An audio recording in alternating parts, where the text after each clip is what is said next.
Hello everyone, BA third year paper first है हमारा western political thinker, जिसमें आज हमारा टॉपिक होगा टीएच ग्रीन। तो हम जानेंगे टीएच ग्रीन जो एक इंग्लिश विचारक हैं, अंग्रेजी इंग्लैंड से ये संबंध रखते हैं और इंग्लैंड में इनका जन्म हुआ और इन्होंने राजनीति के क्षेत्र में क्या अपनी महत्वपूर्ण भूमिका अदा की। इन्होंने हमें उदारवादी विचारधारा कि ये प्रमुख समर्थक रहे, आदर्शवादी विचार भी इनके विचारों में हमें दिखाई पड़ते हैं और यथार्थवाद का समावेश भी दिखाई पड़ता है। तो टीएच ग्रीन के जो विचार थे उन्होंने राजनीति के क्षेत्र में अपना महत्वपूर्ण योगदान दिया। तो आइए जानते हैं टीएच ग्रीन के राजनीतिक विचारों के बारे में। उससे पहले हम जानेंगे इनका जीवन काल। टीएच ग्रीन, इनका पूरा नाम था थॉमस हिल ग्रीन, लेकिन ये टीएच ग्रीन के नाम से फेमस हुए।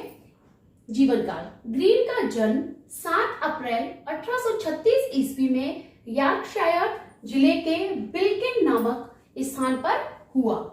19वीं शताब्दी के उदारवादी अंग्रेज विचारकों में इनका प्रमुख स्थान था।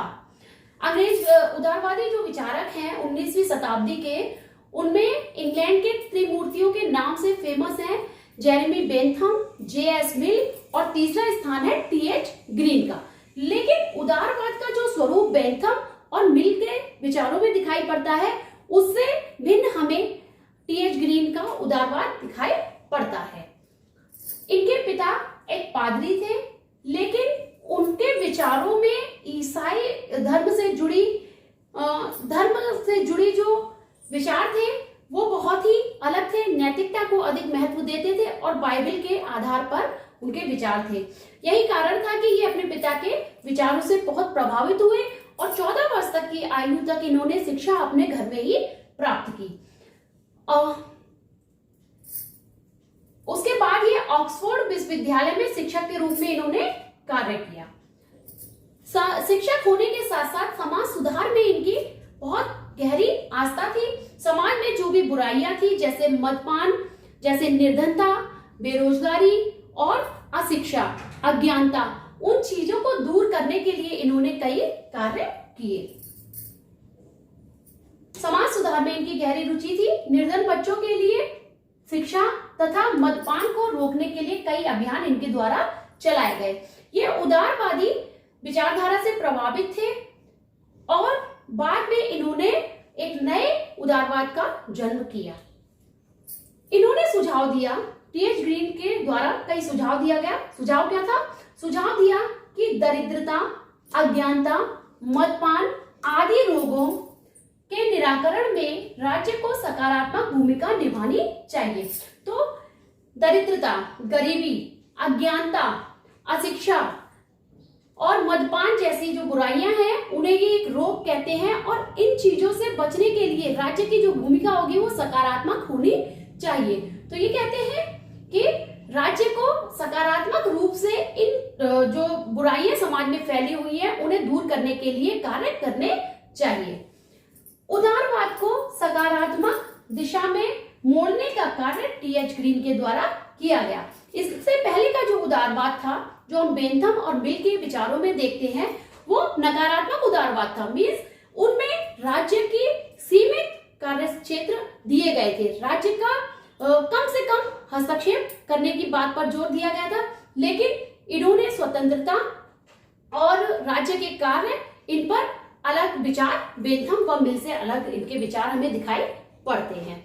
इन्होंने ऑक्सफोर्ड विश्वविद्यालय में कई लेक्चर दिए और जिन्हें 1879 से लेकर 1880 तक इन्होंने कई सारे व्याख्यान पॉलिटिकल पर दिए, जिन्हें बाद में एक बुक के रूप में पब्लिश किया गया, प्रिंसिपल्स ऑफ पॉलिटिकल ऑब्लिगेशन। 1882 में इनकी मृत्यु ऑक्सफोर्ड में हो गई। तो ये था इनका जीवन परिचय। अब हम जानेंगे कि इनके राजनीतिक आभार क्या थे, पॉलिटिकल ऑब्लिगेशन इनके द्वारा क्या दिए गए।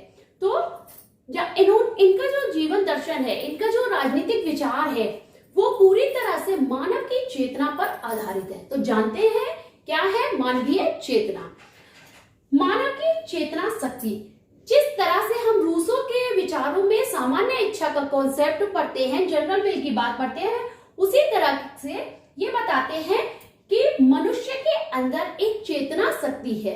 वो चेतना शक्ति, वो उसकी सोचने समझने की क्षमता, उसे उसकी विशेषता है और वही विशेषता उसे संसार के अन्य जीवों से अलग करती है। ये चेतना शक्ति मनुष्य को सही गलत का अंतर बताती है, क्या होना चाहिए और कैसे रहना चाहिए। यही चेतना शक्ति, इन्हीं पर आधारित है टी.एच. ग्रीन के विचार। तो टी.एच. ग्रीन क्या कहते हैं कि मनुष्य के अंदर चेतना शक्ति है। वो चेतना शक्ति मनुष्य को सही गलत का अंतर बताती है, दूसरे जीवों से भिन्न करती है, साथ ही साथ बताती है कि क्या उसके लिए सही है और क्या दूसरों के लिए सही है, क्या उसके अधिकार होने चाहिए और दूसरों के अधिकार होने चाहिए। वो कहते हैं कि व्यक्ति चाहता है, उसकी चेतना शक्ति ये जानती है, चाहती है कि उसकी रक्षा होनी चाहिए, उसकी कोई हत्या ना कर दे। तो साथ ही साथ मनुष्य ये भी जानता है कि वह भी किसी की हत्या ना कर दे, और यही चीज आगे चलकर ये उसकी स्वतंत्रता और आगे चलकर समाज इसे मान्यता देता है और वो नैतिक अधिकार में परिवर्तित हो जाती है। तो मनुष्य की चेतना शक्ति पर आधारित है टी.एच. ग्रीन के विचार। ये कहते हैं कि मानवीय चेतना है, उसके अंदर जो चेतना है, उसकी जो अवेयरनेस है, कॉन्शियसनेस है, वो क्या करती है, वो स्वतंत्रता की मांग करती है। स्वतंत्रता से इनका क्या वो है, ये कहते हैं जिस तरीके से बेंथम और मिल क्या कहते थे कि राज्य कम से कम कार्य करेगा तो भी व्यक्ति स्वतंत्र रहेगा, हस्तक्षेप की राज्य की बात करते थे। लेकिन ये क्या कहते हैं कि किसी भी प्रतिबंधों का अभाव स्वतंत्रता नहीं है, बल्कि स्वतंत्रता क्या है कि व्यक्ति को समाज में रहकर किस तरीके से रहना है ये जानना। स्वतंत्रता, व्यक्ति वही कार्य करे जो करने योग्य है, उन्हीं को ये स्वतंत्रता कहता है। ये क्या कहते हैं कि व्यक्ति स्वतंत्र होने का मतलब ये ना लगाए कि वो कुछ भी कर सकता है, नहीं। समाज में रहकर एक सीमित दायरा है, कुछ हमारे ऊपर नियंत्रण होते हैं, हमें वही कार्य करने चाहिए जो करने योग्य हो। अधिकार एक टी.एच. ग्रीन का जो कॉन्सेप्ट है, राजनीतिक जो विचार है, वो क्या कहते हैं कि मनुष्य के अंदर चेतना शक्ति है जो कि उसमें स्वतंत्रता के भाव को जागरूक करती है, और स्वतंत्रता क्या करती है, अधिकार में निहित होती है। जब हमारे पास कुछ अधिकार होंगे कि हम ये कर सकते हैं, ये नहीं कर सकते, तो वही हमारी फ्रीडम होती है। और उससे अधिकार के जब बाद जन्म होता है राज्य का। चूंकि टी.एच. ग्रीन जो बताते हैं वो क्या कहते हैं कि लोगों में ये समझ आएगी क्या करना चाहिए, क्या नहीं करना चाहिए, और उस पर एक सहमति बनती है। चूंकि मनुष्य जो सही चीज है उसको एक्सेप्ट करता है समाज, और समाज उसे अपनी स्वीकृति देता है, और स्वीकृति मिलने के कारण वो नैतिक अधिकार बन जाती है। लेकिन नैतिक अधिकारों में वो शक्ति नहीं होती जो कि दूसरों को बाध्य करे उन्हें फॉलो करने के लिए, उनको लागू करने के लिए। तो इसी कारण ये राज्य की मांग की बात करते हैं। टी.एच. ग्रीन कहते हैं राज्य न कोई दैवीय उत्पत्ति का वो है, उत्पत्ति का परिणाम है, ना ही किसी समझौते का, बल्कि राज्य क्या है, राज्य की एक जरूरत महसूस हुई, क्योंकि राज्य के पास जो शक्ति होती है, राज्य कानून निर्माण करता है और वो बाध्यकारी शक्ति है उसके पास, जो कि अधिकारों की रक्षा करेगी, साथ ही साथ मनुष्य का विकास भी होगा। तो बड़ी सुंदर सी कोटेशन टी.एच. ग्रीन के विचारों को समाहित करते हुए वार्कर ने कही है, और वार्कर ने इनके सारे विचारों को एक पंक्ति में पिरोकर बताया है। क्या है, मानव की चेतना शक्ति स्वतंत्रता की कामना करती है, स्वतंत्रता में अधिकार निहित है, अधिकार राज्य की मांग करते हैं। तो ये क्या कहते हैं, मानवीय चेतना स्वतंत्रता चाहती है, मनुष्य की इच्छा है, मनुष्य की ये इच्छा होती है कि उसे स्वतंत्रता मिले। चूंकि स्वतंत्रता के अभाव में वो अपना विकास नहीं कर सकता, और स्वतंत्रता कैसे मिलेगी, जब हमें कोई अधिकार मिलेंगे, और अधिकार राज्य की मांग करते हैं। चूंकि सभी व्यक्तियों के अधिकार हैं और उन अधिकारों से किसी को वंचित न रखा जाए, तो ऐसी एक व्यवस्था होनी चाहिए जिससे कि सभी सुरक्षित फील करें, और वो शक्ति किसके पास है, राज्य के पास है। तो इस तरह से ये क्या कहते हैं कि राज्य की आवश्यकता है, चूंकि नैतिक नियम है उनमें बाध्यकारी शक्ति नहीं है कि वो लोगों को बाध्य करे उनको फॉलो करने के लिए। तो हमें किसकी जरूरत पड़ेगी, राज्य की, एक ऐसी संस्था की जरूरत पड़ेगी जो कि अपने आप में सर्वोच्च होगी, और इसीलिए ये राज्य की बात करते हैं। राज्य का कार्य क्या होगा? राज्य का कार्य है कि वो समाज में, राज्य का कार्य क्षेत्र व उसका विरोध। समाज में जो बुराइयां हैं, जैसे हमने बताया मादक पदार्थों का सेवन करते हैं लोग अधिक मात्रा में, और दरिद्रता है, गरीबी है, बेरोजगारी है, और अशिक्षा है, अज्ञानता है।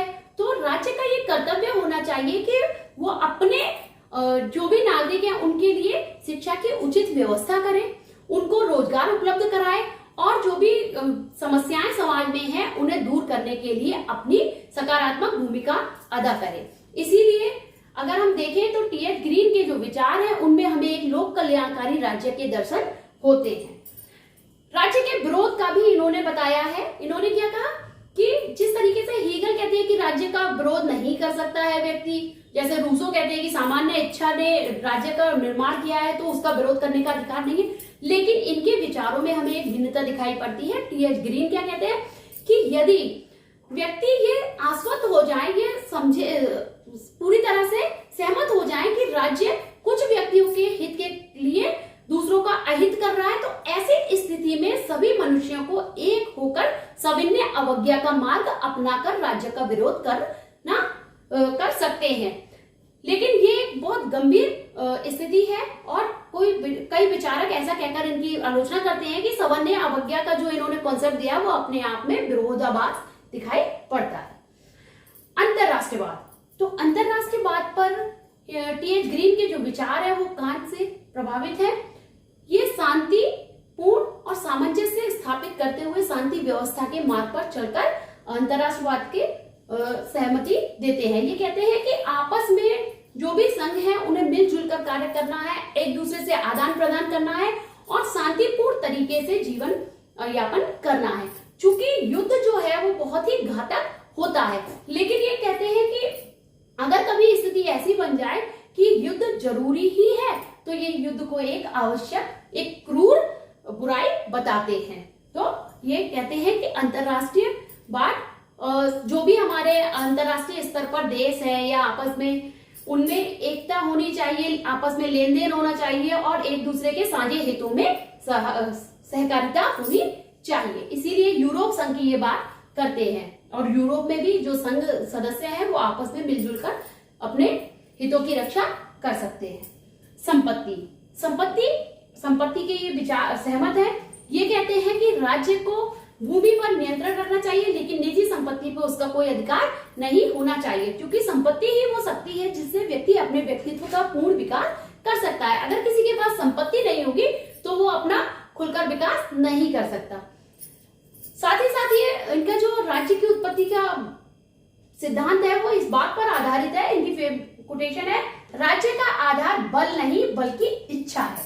तो टी.एच. ग्रीन क्या कहते हैं कि राज्य किसी बल के आधार पर नहीं बना, जैसे हम पहले विचारकों के में पढ़ते थे कि शक्तिशाली का है जिसकी लाठी उसकी भैंस, तो ऐसा नहीं है, किसी बल के आधार पर राज्य निर्मित नहीं हुआ, बल्कि क्या है कि इच्छा के द्वारा लोगों में अपनी नैतिक अधिकारों को सुरक्षित रखने के लिए इच्छा जागृत हुई, और उस इच्छा के कारण राज्य का अस्तित्व हमारे सामने दिखाई पड़ता है। तो ये थे टी.एच. ग्रीन के राजनीति में क्या विचार उन्होंने दिए और कैसा उन्होंने उदारवाद को एक सकारात्मक रूप में परिवर्तित करने का कार्य किया। तो टी.एच. ग्रीन के जो विचार हैं उनमें हम एक बहुत ही अच्छा संयोग देखते हैं कि आदर्शवादी विचार दिखाई पड़ते हैं, उदारवादी विचार दिखाई पड़ते हैं, सत्तावादी विचार दिखाई पड़ते हैं, और कहीं ना कहीं यथार्थवादी विचारों का भी दर्शन हमें टी.एच. ग्रीन के विचारों में दिखाई पड़ता है।